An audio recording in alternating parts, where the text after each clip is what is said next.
हो नदिया किनारे मोरा गाँव आ जई हो मोरे सांवरिया नदिया किनारे मोरा गाँव।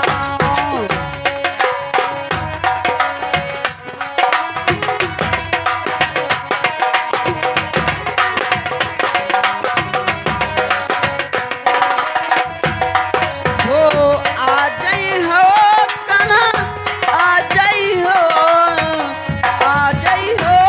कन्हा हो आ जई हो नदिया किनारे मोरा गाँव आ जई हो मोरे सांवरिया नदिया किनारे मोरा गाँव।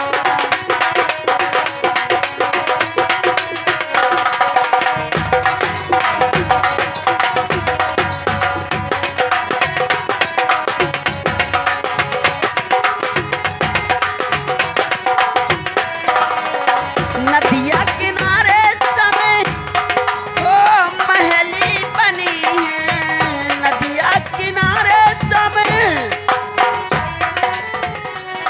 हो नदिया किनारे समय हो महली बनी है महिला में रहे घनश्याम रहना में हवे घनश्याम श्याम मोरे आ जई हो नदिया किनारे मोरा गाँव।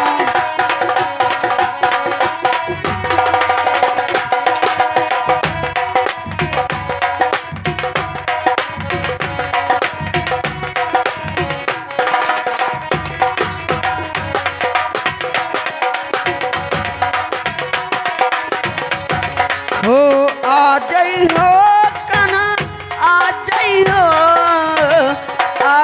हो कन्हा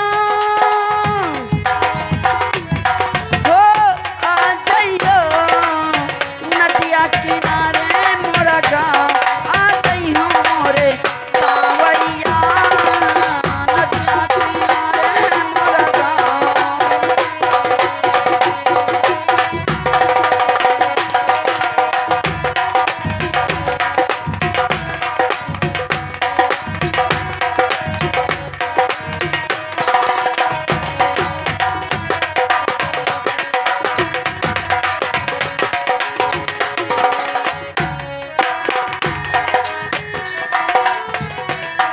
हो नदिया किनारे की मंदिर बनी है नदिया किनारे की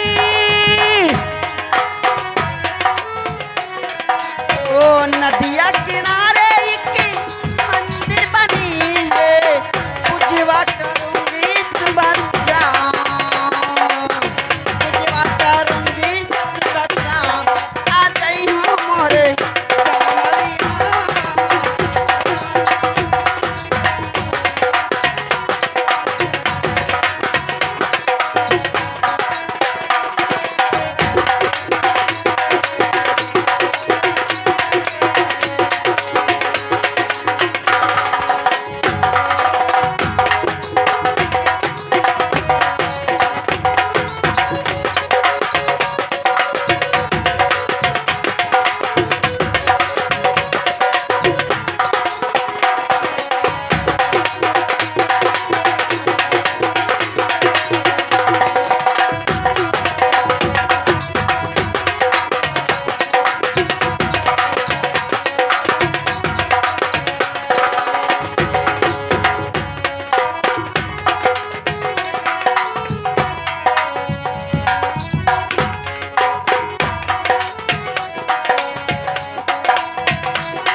हेलो हेलो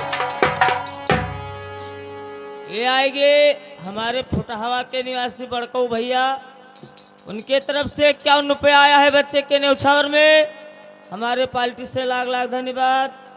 लेकिन उनका कहना क्या है दीदी सोहर में लग जाओ। अच्छा हेलो हेलो